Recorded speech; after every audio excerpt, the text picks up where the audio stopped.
You're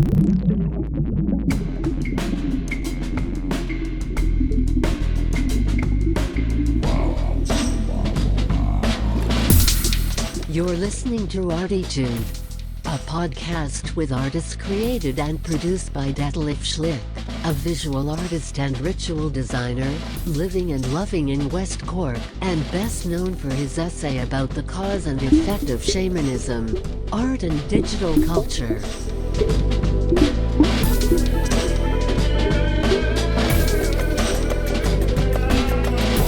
Working in the field of performance, photography, painting, sound, installations, and film, he will dive and discover with us and a weekly creative guest into the unknown and exciting deep ocean of the creative mind.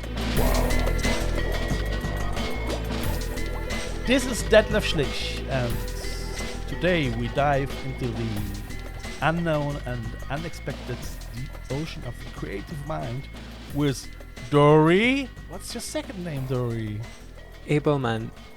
Ableman. All right. I mean, you have to type that later on in my message. With Dory Ableman. So that's Ableman. Okay. My research is really bad. Hi, Dory. It's great to have you here in ArTEEtude, and I'm so excited because I had a chat with Dory last week about my thesis, Shamanism, art and digital culture, the cause effect actually about that. And Dory and myself, we have a crossover promotion with his podcast, Learn for Love, which is a great podcast as well. But we come to this actually in the third part. Yeah, very good, Dory.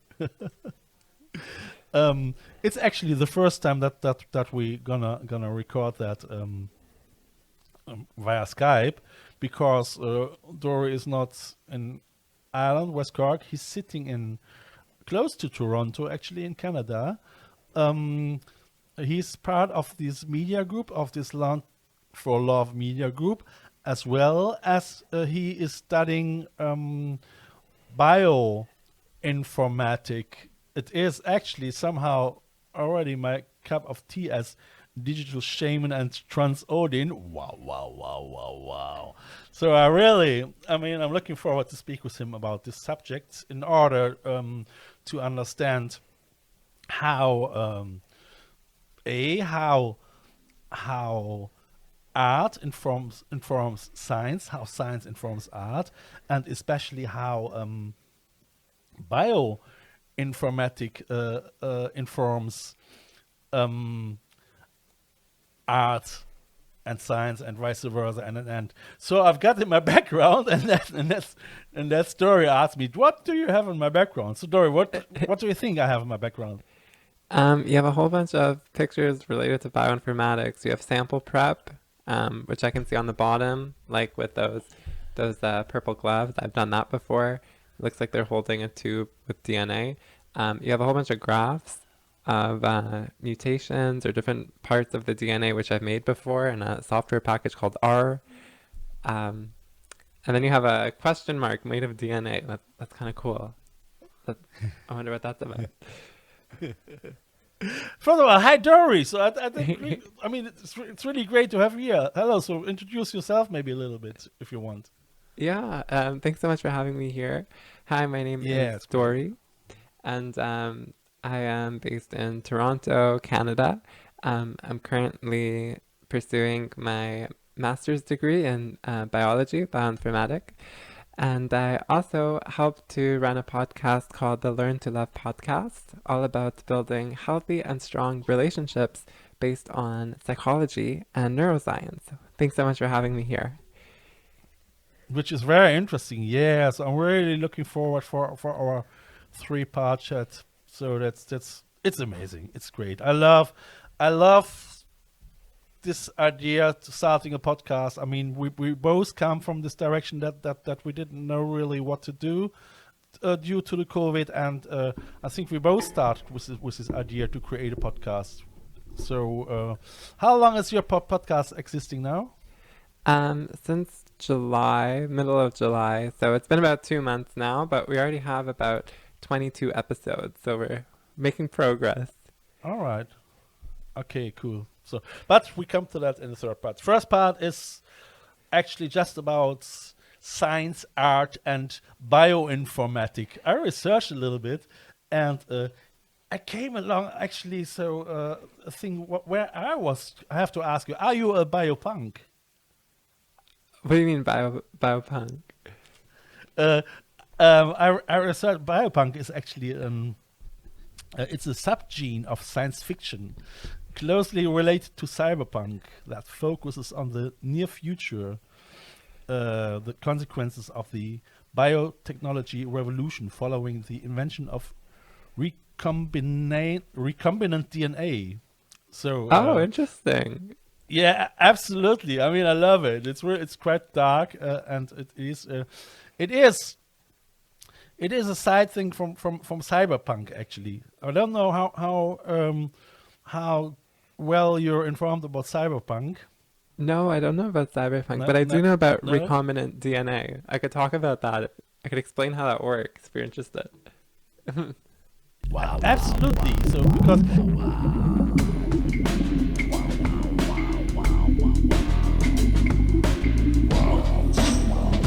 Like what you hear so far? Make sure you never miss a show by clicking the subscribe button now. This podcast is made possible by listeners like you. Thank you for your support. Now back to the show. But first of all, I would say we should explain the listeners short what is bioinformatics in general, because this is quite an interdisciplinary field. And how long does it exist, actually?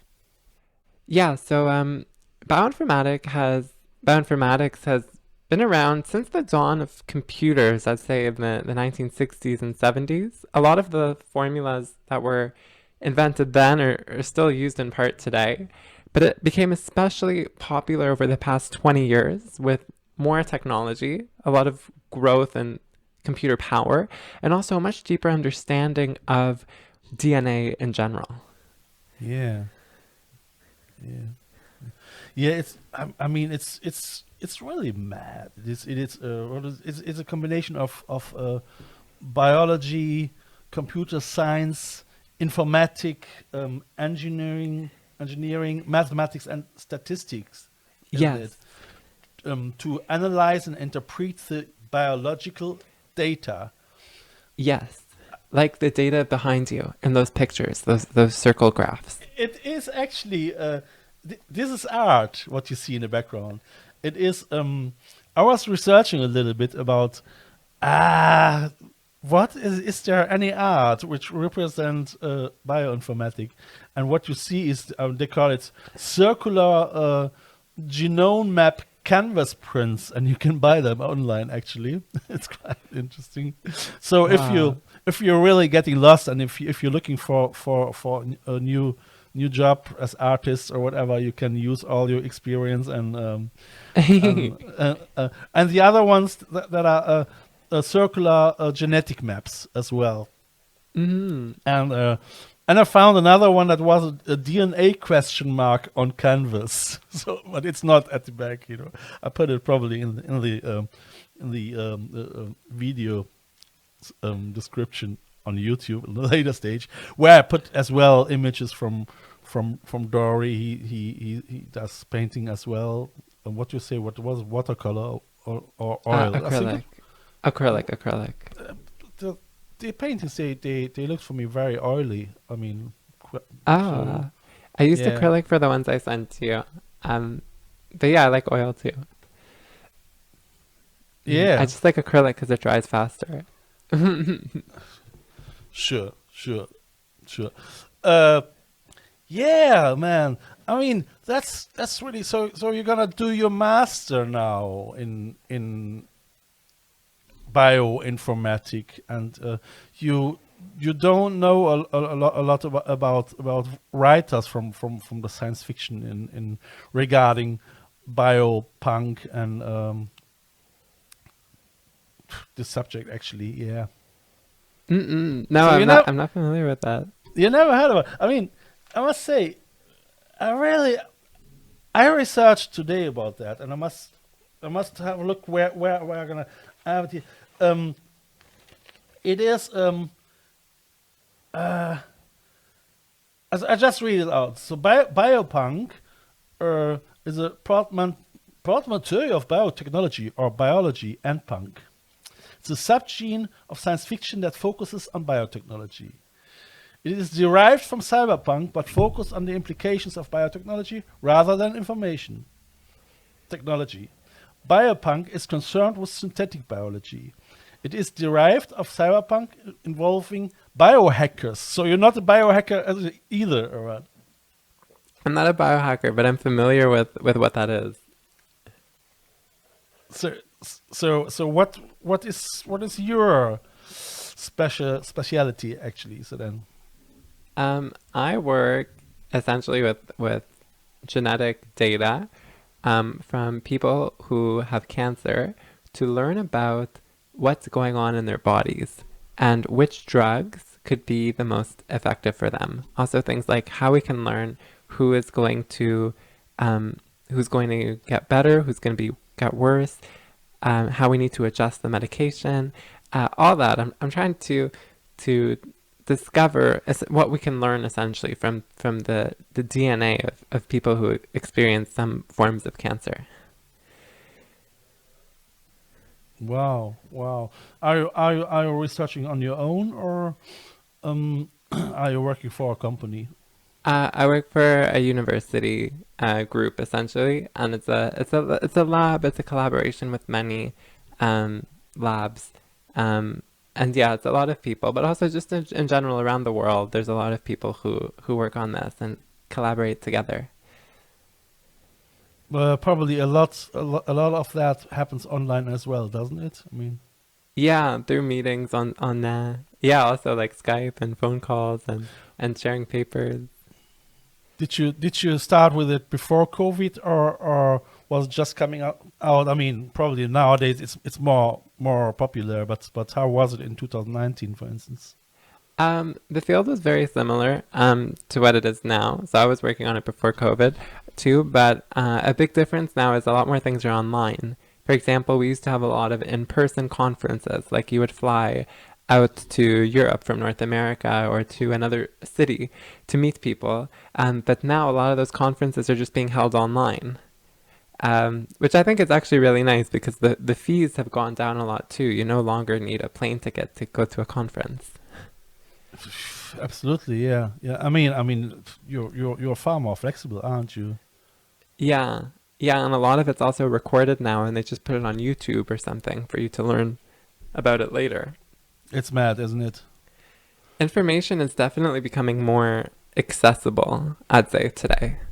I mean, especially so if this subject is already 20% of your job, I mean, statistic and information, isn't it? So you're probably very, very familiar with how can I push the information, bring this information to other people, and I mean, with all the media probably. What you have.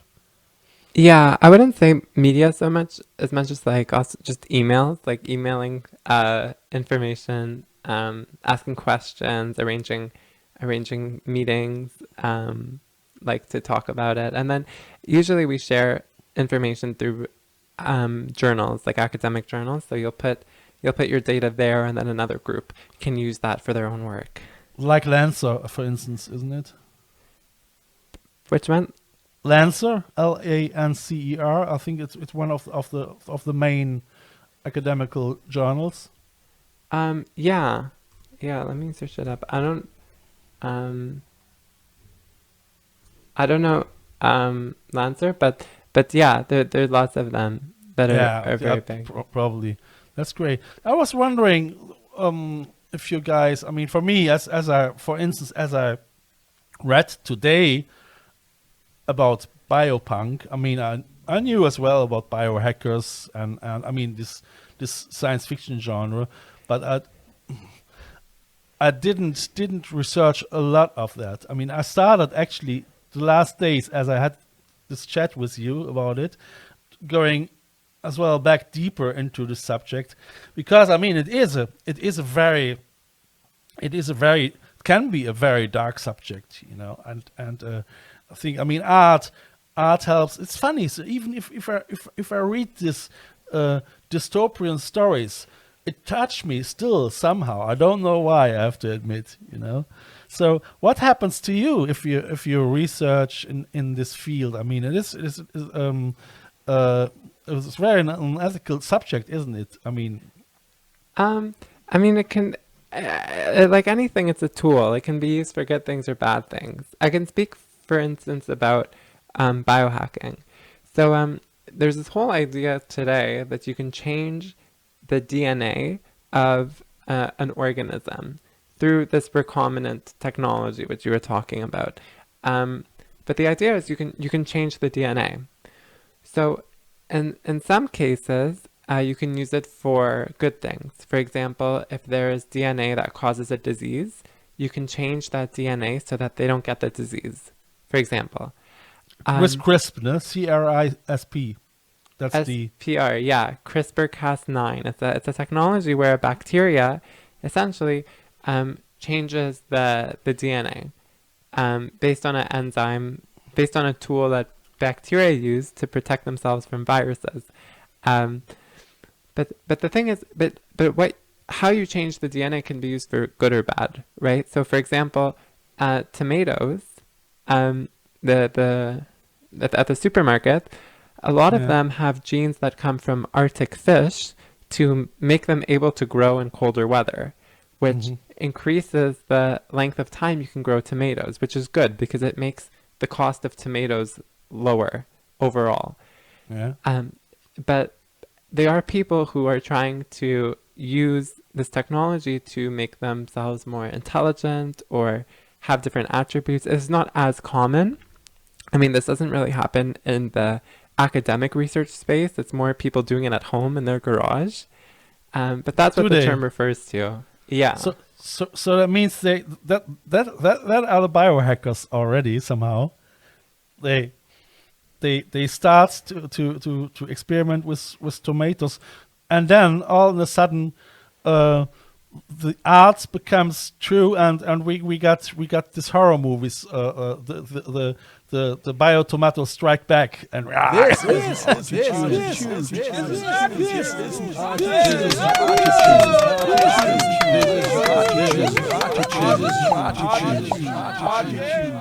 yeah, I mean, I don't think it's possible for that to actually happen in real life, given the amount of genes involved in basic behaviors, but and also it's mostly unsuccessful, even for biohackers. Like maybe 1 in a million times they actually get the result they were looking for.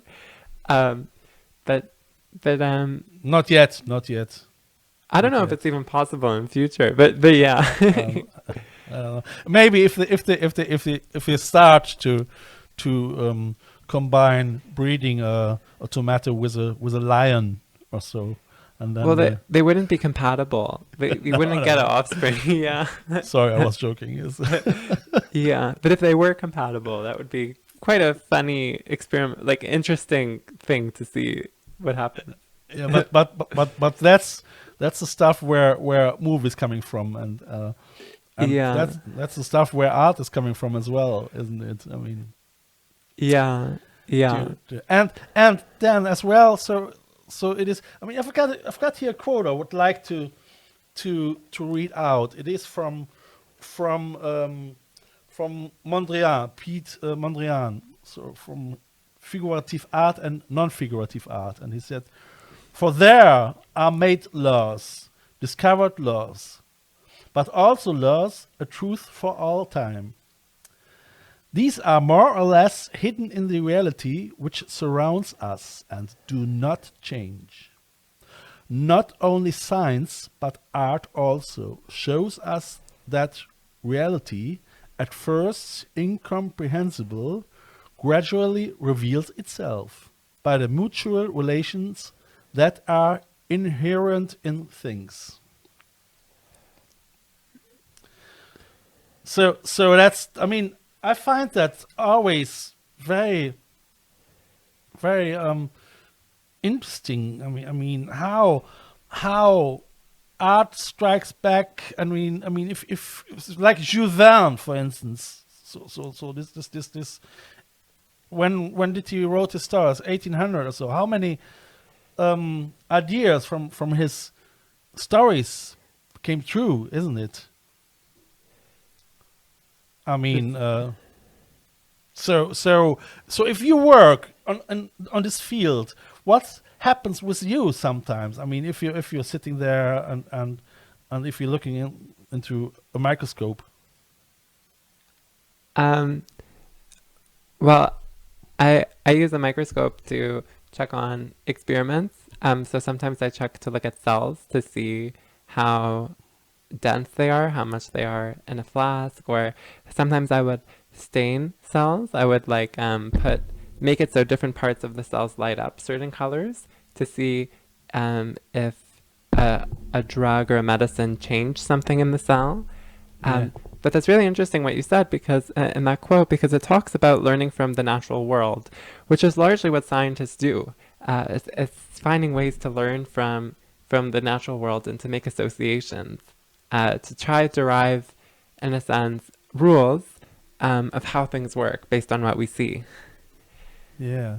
So I mean, I've like I say, I find it amazing. I mean, that's actually how I work. If I try to get closer to the subject, I really try to research as well, very deep into science, and eventually, I do things like hanging upside down from a tree just in order to see the world in a different perspective, and all of a sudden, something happens, which is amazing as well, So that's great. I love it.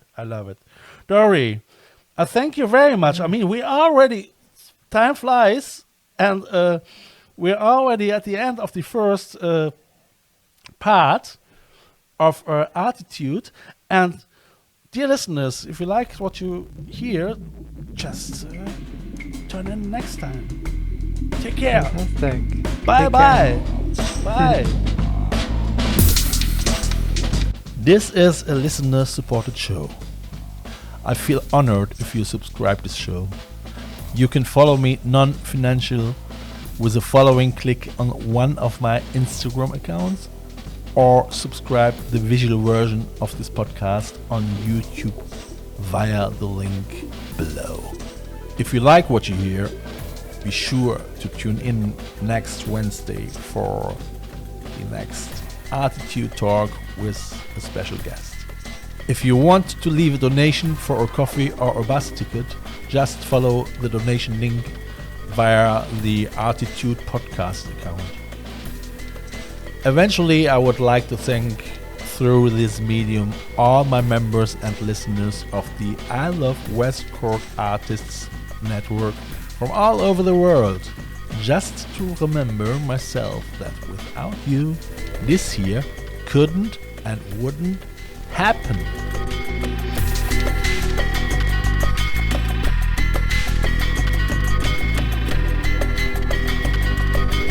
You have listened to ArTEEtude, West Cork's first art, fashion and design podcast. ArTEEtude, never so close again. That was too close.